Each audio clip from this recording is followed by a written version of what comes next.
With the first race of the round of 12, green flags in the air.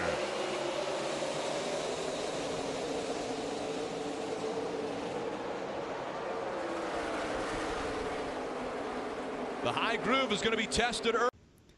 Welcome everyone to the Incredicast podcast post-race Bank of America 500. Martin Truex Jr. advances into the round of 8. And I'm here with DrRelientD today to give you the details about the race and more NASCAR news. So how you doing today, DrRelientD? Good question. Seeing how the race was yesterday and the quality of racing was so different from the quality of the finish, but doing pretty good because things could have been a lot worse. But yeah, we had in stage 1, we actually had something that is surprising, and if you are a Ford fan or a Toyota anti-fan, then you might have some hope for the rest of the year because the Ford car of Kevin Harvick was the fastest car out there in stage 1. He At least I'm safe inside my mind. dominated the first 2 stages. There was not anyone who could compete with him, really. Yeah. As the lead car really had the advantage in the clean air. Even when the 18 passed the 4, he could not take off from Harvick. So if you hate Toyota tyranny, then you have some hope for the rest of the year. But at least I'm safe inside my mind. But yeah, good for Harvick. Really good for Stuart Haas to see how their program with Ford is developing. Yeah. And Even Kurt Busch, though, like I saw him, he was just like dicing through those guys. He was pretty fast. Way up the racetrack. The 41 caught the back of the 42. But in stage 1, we had, I believe, one caution. That was Boyer versus Newman. Don't know what happened, because I was sitting in the stands. I just saw smoke. You were at turn 4, correct? Yeah. Yeah. So what basically happened was, and you also have to take into account this race was broadcasted by NBC, who shows horrible angles and shows rare amounts of things. So we know you want to see the wreck, but here's some lady in the outhouse. But it's exactly. So 3 miles down the road. We're gonna have our little puppet minority here, the former Olympian, talk to us about something that was discussed in the early 90s. Thank you. But what happened in this wreck basically was that I could be wrong, I'm not sure. How it looked was that the 14 of Clint Boyer got a little bit pinched up high as they were coming out of 2 onto the back straight, and the 31 came up and he checked up and put him in the wall, and then the 14 he hit the wall and he came back down and he hit the 31, and yeah, that would cause the first caution of the day. You know, like after what happened in Dover, like when Newman was coming by on fire, everyone was cheering. And then I was like, he's not that bad, right? Yeah, he is. How was the race from your angle? It was pretty good. I got to see like the entire racetrack. I just couldn't. They didn't really replay caution too much. They just did it one time at a horrible angle, and and one thing I gotta say about like the monitor they got back there, the TV screen, they don't have how many seconds back everyone is at all times. It's only random, and I hate that. Oh man. Because it's like, okay, is Harvick catching, or is Harvick, gaining on Truex any? And they showed it for like 2 laps, and I was like, okay, now I don't know. That's the only thing that sucks about watching it in real life versus on TV is you just don't have those details. Yeah. Yeah. Yeah, exactly. I was trying to contact you. I was texting you during the race with details, like Harvick he went from 6/10 down to 3/10, and then back to 5/10, and then 2/10. Yes, I was trying to let you know, but stage 1 was a really, really good showing of how the Fords have some hope, and the Chevrolets too, as we saw the 24 and the 42, they were doing well. But yeah, speaking of the 24, he got another runner-up finish. Yeah. Which we know a good person, a good friend of ours who did that until he finally won, and that was Kyle Larson. So, it might happen. Who knows? It could happen. So what happened in stage 2? Well, Harvick was dominant, got around Kyle Busch, and then after a few laps, Kyle Busch was just getting loose, and then the thing that made everyone stand up and cheer, the 18 spun around, went into the wall. Basically, his day was over. It just wasn't as fast as he used to be, and there were a few Kyle Busch fans that was like, "Oh man, I hate it," and they was crying. You can even hear it on TV how the stands just erupted with clapping and yelling. Yeah. Erupted. Like, that was the first time I got to experience a Kyle Busch crash in person, and it's awesome. There you go. And I'll never get to know what it's like when Dale Jr. takes the lead. Yeah, sorry. I'm pretty sure it's crazy.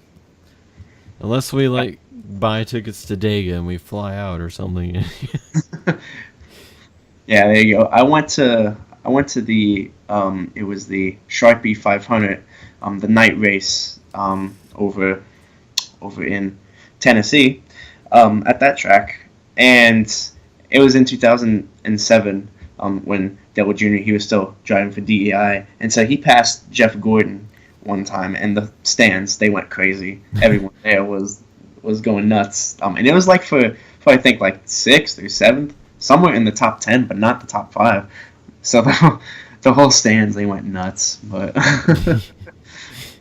but yeah, as we talked about just now, stage 2, Harvick was still dominant. He just was really, really fast. Turns 3 and 4, how he went into the corner and he exited coming onto the front stretch. That was where he really took off from the rest of the field. As we plan to talk about with pit crews later, Truex's pit crew was on the money. He was doing a fantastic job all race long. His pit crew was the only pit crew that was at the same speed as Truex's was actually the 88. I think really?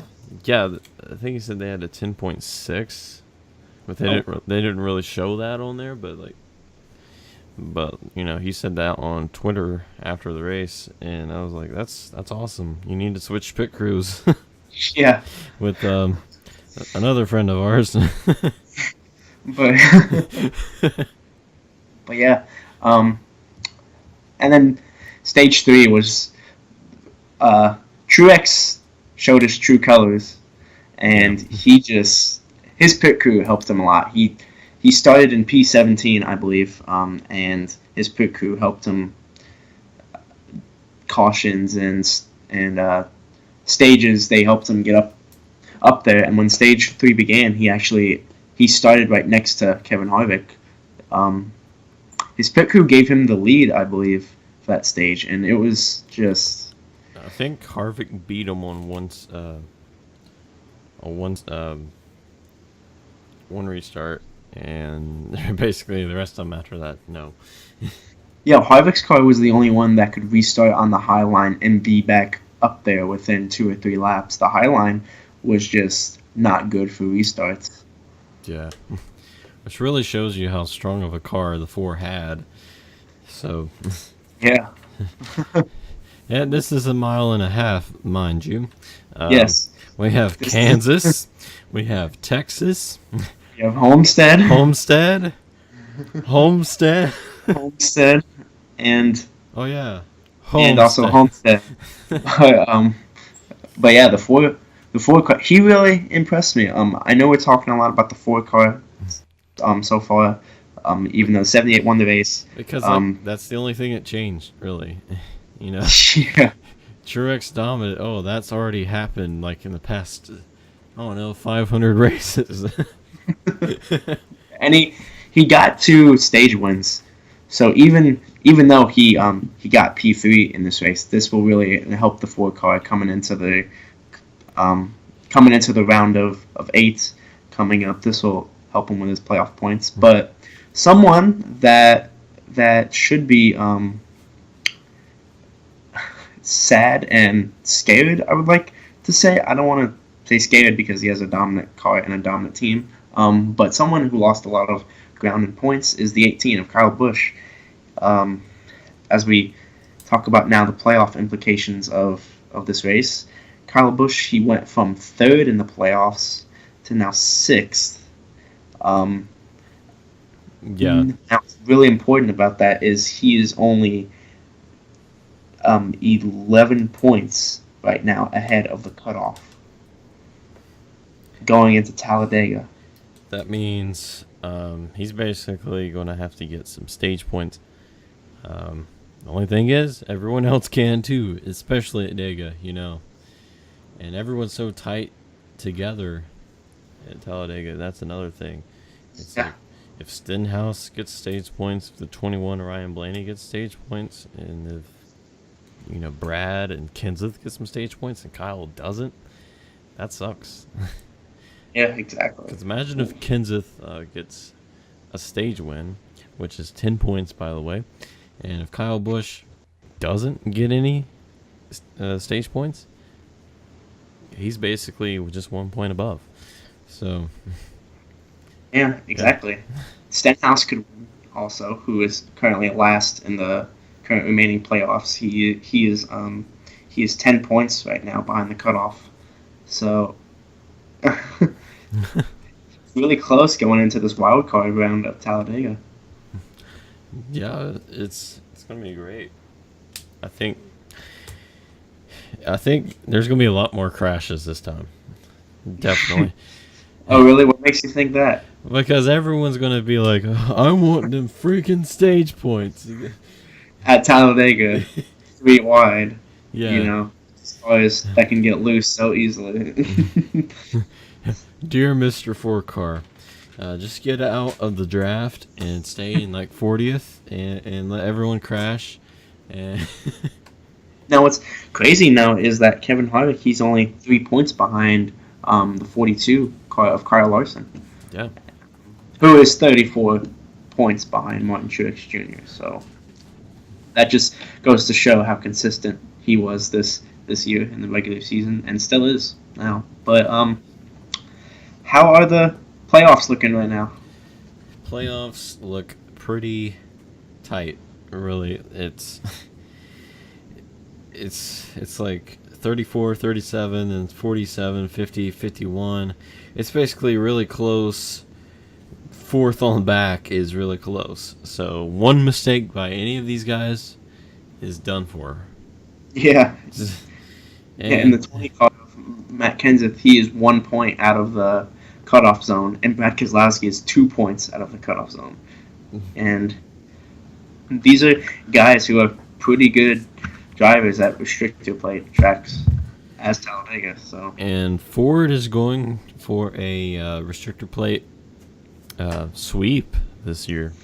Yeah. So it's very possible. It's very possible. The second time in a podcast we'll be talking about a Ford winning, you know. It's hard to believe that after a Ford dominated the race. Yeah, at Charlotte. But.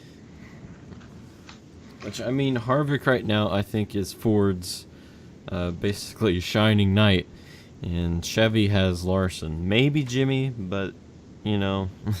Yeah. Currently how it stands, yeah. Yeah.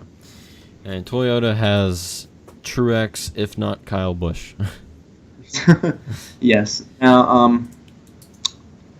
Now, just going off of Charlotte and going off of the past few rounds, What are some things that the drivers who are close to the cutoff zone they can do to help get themselves into the next round, such as Blaney, Brad Keselowski, Matt Kenseth, Jimmy Johnson? For Stenhouse, the only option is win.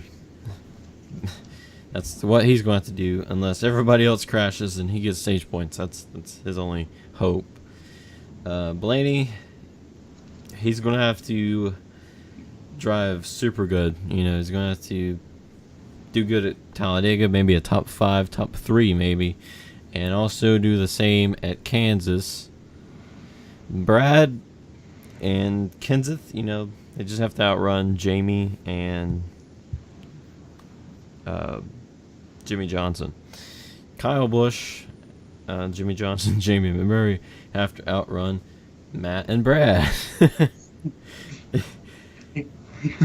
Surviving really is just what they have to do. Denny Hamlin, you know, he's pretty okay as long as he doesn't crash and do like he did in my Let's Play of NASCAR Heat, just mow the yard. And Chase, same thing. Kevin Harvick, I think him and Larson are pretty locked in as long as they don't die in 2 races. Yeah. Kevin Harvick needs to fix his pit crew, i.e. the tire changer, i.e. the front tire changer. My goodness.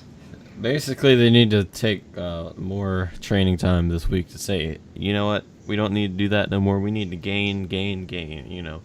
How many races in his career is he going to lose because of his pit crew? You know, in The question of the century. in 2016, he would have had as many wins as Truex did. But his pit crew was the one that failed him, so...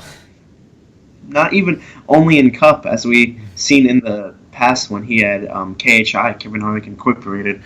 All the times his pit crew failed him, and he was the main boss. And we've seen, my goodness, throughout the years, his pit crew, they are unreliable and non-consistent as a team. He needs to hang outside of the Carolina Panthers stadium and just be like, hey, I know you're in this football thing. You and you. Thomas Davis, Luke Kuechly, get over here. Get in the van. My goodness, even in 2014, that his championship winning year, he swapped with the 14 team. He swapped with their pit crew. And at Homestead, his pit crew did a phenomenal job. And that helped him win the championship. So if he goes into Homestead and has a chance to fight the Toyotas, even though that doesn't seem too possible. It does a little bit more after Charlotte now. But still, Truex and guys like Truex and Kyle Busch, even the 42, which is a Chevrolet, his pit crew is going to fail him. It's going to be on pit road. He'll be dominating Homestead, and then like, oh, your pit crew sucks. Lose championship. Which, I mean, that was Martin Truex Jr.'s issue, and then they figured it out. So there's hope. The thing is, if they're going to switch pit crews, they need to do it around now, you know. Get a win at Dega if you can, and then test it out at Kansas. That's really what you're going to have to do.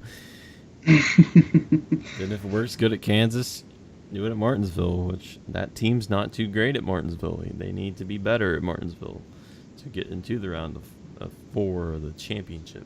So, yeah. If they don't do good at Martinsville, they have to win. You know, not really worried about Texas, but the thing is, you got to get the win at Texas or Phoenix, which we've seen them so dominant there too. So you never know. Oh yeah, for sure. The 17 could still win the championship. It doesn't matter about points all too much. The thing about points is just surviving in 2 Homestead. So yeah. Which Dega is hard to really talk about. It's really hard to make our predictions because literally David Reagan could win that race. Yeah, yeah, exactly. Could see someone who's not even in the not even in the playoffs. Dale Jr. Who said that? Dale Jr. also could happen. Yeah, which would be fitting, you know. We're all rooting for Dale for Dega. We're all screaming Dale Jr. in our insides, but we're all hoping Harvick. But we're all like, but Junior, Harvick. Hey, it could possibly happen. Junior, it could. though. Which, I mean, I think it would really be great for him to have that final win and to just say, you know, get to hang out with his fans in victory lane one final time. Because with the way the team is, it's not really going to happen. You know, Homestead, if Jimmy Johnson's in, they're not going to really care about the 88 getting in. So. Yeah, exactly. But either way, I think these playoffs they are really throwing some curveballs out currently already. So, which currently it's been Truex and Kyle Busch. We saw Kyle Busch fail at Charlotte. Are they peaking too soon? Good question. Really good question. Because we've seen that out of the 22, Joey Logano, and he got out of the playoffs in the final round because of Matt Kenseth. So, yeah, you never know. Exactly. McMurray could win the championship. It's still extremely possible. Yeah. And really, the playoffs could save the ratings for next year if Truex doesn't win the championship. Oh yeah, if we see a guy at, like, for instance, like the 48 or like the 4 car, or even the 42, just someone who's been so close so many times like that, you know, and gets some wins it. Which, I mean, if the 42 wins the championship, you could really say that he is sort of like Jeff Gordon in a way. Sort of. Sort of. Not all the way. I mean, like. Sort of. I don't really. He has don't really 2/5 of Jeff Gordon. Yeah, I don't really remember how many years Larson's been in the sport, but it hasn't been too long. So, if you're already at championship tier in like your first, I'd say 5 years, that's pretty good. Yeah. Oh yeah, he came into Cup by now. In 2014. Yeah. So this is his 4th season. So. Which, I mean, Chase Elliott technically is in championship form. It's not winning form yet, but it's starting. It's like a snowball. It's starting. You never know. I mean, Chase could win. The 4 could win. You know, it is boring to see the same people winning every race, but, you know, that could change in the last 4 races, the last 2, last 1, really. Truex could have won all 9 and lost the last one, and he's not the championship. Yeah, it could happen. But playoffs are basically that little thread that's like, okay, you don't win now. Yeah. Anyways, enough about that. It is time to make our picks for Talladega. And we're going to let DrRelientD go again. Well, thank you. Well, for Talladega, it's a wild card round. Anyone can win it, really. A top tier team, a bottom tier team. So, for Talladega, I don't really have a pick. But I'm gonna go with the 20 car of Matt Kenseth, just because Toyota with their strong engine package and their low downforce aero package, and he's come so close so many times. So I feel like he's gonna be out there trying to get a playoff win, stage wins, at least stage wins. Yeah. But he'll be going for that win for sure if he doesn't get involved in a 30 car wreck. But yeah. Yeah, and as for me, I think the Ford dominance at plate tracks are going to continue. And almost won Charlotte, and I think he's going to bring that heat again. The Ford car will get the victory at Talladega. At least in my opinion. You know, it's literally pick whoever you want, but, you know, we saw him crash at every plate race so far, but he has been up there. He's won stage wins at Daytona. Yeah. So he is a threat to win. Anyways, look out for the 20 car of Matt Kenseth and the 4 car of Kevin Harvick. We will see you at Talladega next week. And if you can find the Kyle Petty down below, you could win. You could win a chance to be on the podcast, at the final podcast of the Incredicast, Season 0. So that's always fun. Season 0. All right, but that is all we have. Anything else you want to add? No, not really. I'm the All right. 4 and the 20 car. All right, it's going to be a good one. We will see you at Talladega. Really happy to win here again at Charlotte. Second home. Thank all you guys for coming out. We appreciate it, and hopefully it was a good show.